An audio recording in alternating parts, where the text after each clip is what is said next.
Estamos en momentos positivos de la cadena Melodía. Óigame, hoy con un personaje, con un invitado muy pero muy especial y con un tema muy pero muy especial. El doctor Orlando Rubio, abogado, pero él mismo va a presentar no toda la hoja de vida, porque entonces nos vamos a gastar todo el programa en la hoja de vida, sino un resumen y vamos a hablar de un tema absolutamente trascendental y que nos toca a todos y que tiene que ver con la movilidad. Tiene que ver con la movilidad en las ciudades. Entonces, querido doctor, muchas gracias por haber aceptado esta invitación y cuéntele a los oyentes de Momentos Positivos de Melodía un resumen de en qué áreas ha trabajado usted.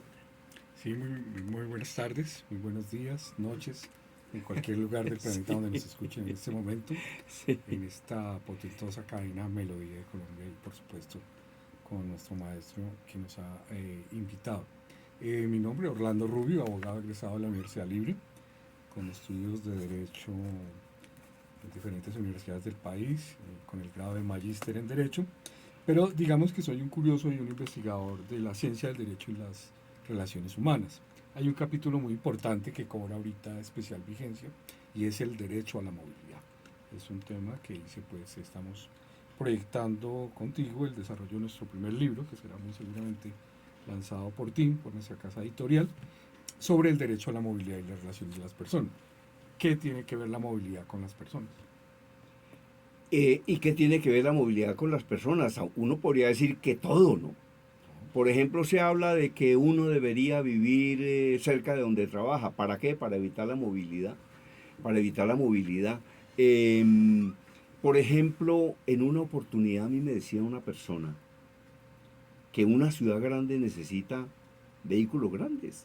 Y me decía esto cuando existían en Bogotá, y usted lo recuerda, lo que se llamaban los microbuses, Total, que sí. eran unos vehículos muy pequeños a los que les cabía muy poca gente, que hacían mucho estorbo y que no solucionaban los problemas, porque es que, y en esos microbuses, por ejemplo, metían personas, no solo las sentadas, sino las que iban paradas, entonces usted no iba parado, sino doblado. Famoso cebollero llamaban algo así. El Exactamente, famoso cebollero llamaban algo así el tema. exactamente. Entonces, ¿cuáles son como reflexiones sobre estos? ¿Por qué es importante que haya una buena movilidad en una ciudad? Mira que es un problema que estamos afrontando, creo que todos y en total, pues en todo el planeta, pero digamos que Colombia, y en especial el caso de ciudades urbanas, está afrontando una problemática de cómo movernos, el transporte público versus el transporte privado, versus las aplicaciones, versus los taxis.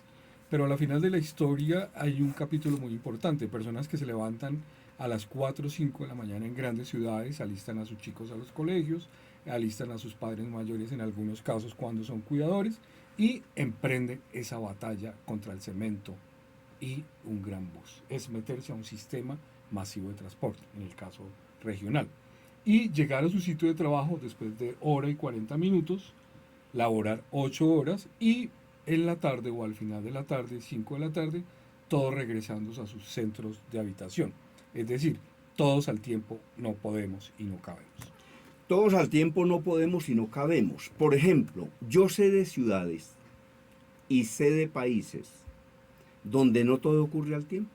Claro. Entonces hay empresas donde el personal entra a las 6, pero en otras entra a las 7, en otras entra a las 8 y en otras entra a las 9 y en consecuencia salen de sus jornadas laborales a diferentes horas. Yo creo que no existe una ciudad ni un país donde en hora pico los medios masivos de transporte no vayan congestionados. México, Ciudad de México tiene un Total. metro, pero trate de subirse a un metro a las 12:30 del día, a la 1 de la tarde, en lo que son horas picos en la mañana, y va a tener momentos dramáticos. Entonces, hay personas que se quejan, por ejemplo, por el tema del Transmilenio, pero realmente no hay ninguna ciudad donde en las horas pico el sistema masivo de transporte no esté congestionado o colapsado. Total. Entonces, las propuestas son, hay una propuesta a nivel universal, hay grandes urbanistas y geógrafos, hemos olvidado la geografía. La geografía es un concepto muy importante de sociedad, ciudad y desarrollo humano. Eso lo estamos olvidando, cómo nos movemos, cómo nos desplazamos, cuáles son los centros o de acopio, cuáles son los centros de desarrollo. La lamentable y tan malsonada pandemia nos dejó muchos temas, algunas experiencias positivas, como el tema del teletrabajo, como el tema de la virtualidad, pero no hemos podido desarrollar. Hay personas que les gusta todavía en el Estado tener esta situación. Por ejemplo, el caso, vamos a citar una metrópoli, Bogotá, 10 millones de habitantes, más o menos 150.000, por decir una cifra menor, de funcionarios públicos y contratistas. Todos tienen que entrar a las 7 de la mañana, ¿no? Hay posibilidades de que la ciudad funcione 24 horas, nos acercamos en estos vientos de cambio de los nuevos gobiernos en esta época que se avecinen, y todos hablan del mismo tema, pero a la hora de la realidad no se da. Es decir, personas a las 7 de la mañana montándose en el mismo sistema, pues va a colapsar. Cuando tenemos horas valle para podernos desplazar, tener otras actividades. Hay países en Europa, en la Europa central y la Europa meridional, Lituania, por ejemplo, todo es electrónico, todo es virtual. ¿Qué necesidad de someter a un adulto mayor o a un niño a la famosa cola? ¿Cuál es el capricho de ver a una persona perdiendo el tiempo cuando lo podemos disfrutar en actividades lúdicas, leyendo un libro, estando con la familia, capacitándonos? Pero no, hay estudios muy serios, incluso del Banco de la República para el caso de Colombia, que dice que una persona pierde más o menos, pierde, porque no lo vuelve a recuperar el tiempo, como tú bien lo anotabas, maestro. El inexorable paso del tiempo lo va agotando y lo va llamando, y no lo volvemos a recuperar. Entonces, en ese orden de ideas, cuando una persona sale de su trabajo, toma un transporte público o un transporte privado, está expuesto más al tema que estamos ahorita, al impacto tan negativo de la seguridad ciudadana, que es un derecho que tiene el ciudadano a andar seguro, en un transporte seguro, asequible, para poder llegar a su punto de origen, a su punto de traslado.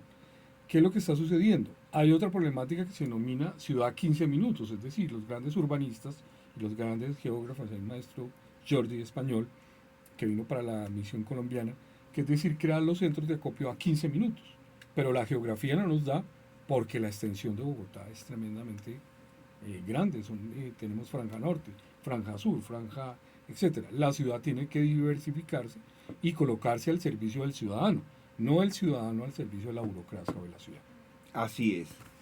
Bueno, ¿cuáles recomendaciones usted como especialista daría para los conductores? Es decir, ¿cuáles son ideas para mejorar la movilidad en una ciudad como Bogotá?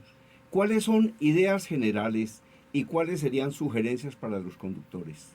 Bueno, total, tenemos el tema de los horarios. El punto de los horarios de la llegada y la entrada-salida a los mismos puntos a las mismas horas. Hay que diversificarlo, la ciudad tiene que dar unos incentivos, la ciudad tiene que dar unos temas tributarios, es el caso, porque esto va a mejorar las emisiones de CO2, va a mejorar el tema de la salud. Entonces hay que cambiar los horarios de entrada y salida de los estos. Correcto. Volver la ciudad 24 horas. Tú en la ciudad se desaparece en la noche y no vuelve a funcionar nada. Las autoridades que quedan pendientes son los bomberos, la fiscalía, la policía y los jueces de turno. Ese es el Estado en ese momento. Pero el comercio y el desarrollo se van. Los grandes sistemas masivos hay que desarrollarlos, hay que tecnificarlos, y una propuesta que ya es más audaz, que lo están haciendo en muchas ciudades del mundo, que son los subsidios cruzados, porque el transporte debe ser gratis, definitivamente. Nos evitamos ese problema de que la gente llegue a los sitios, se congestione, se cole, etcétera, etcétera, sino sistemas alternos o sistemas que son gratis. Te pongo un ejemplo y parece llamativo. Las rutas alimentadoras en teoría son gratuitas, sí, mientras tú cobres etiqueta. ¿Qué posibilidad hay de explorar que tengamos sistemas públicos que sean compensados o sean gratis o sean de alguna manera retribuidos, que se puedan otorgar a los ciudadanos? Tendría que ser subsidiado por el gobierno o por el Estado, ¿no? Óigame, interesantísimas estas reflexiones y estas ideas, y yo le voy a pedir más adelante que nos dé recomendaciones concretas para los peatones, recomendaciones o reflexiones sobre el tema de los ciclistas y sobre el tema de los que conducen motos, que entre otras cosas se accidentan permanentemente. Muchas veces no es responsabilidad de ellos, sino también de los huecos, ¿no? Y los huecos también afectan la movilidad. Total, las Y, condiciones y los, y los semáforos no sincronizados afectan la movilidad. exactamente, todo eso es un De, sistema. de todo eso vamos a hablar en unos momentos, luego de este tema musical. Estamos en Momentos Positivos de Melodía Estéreo.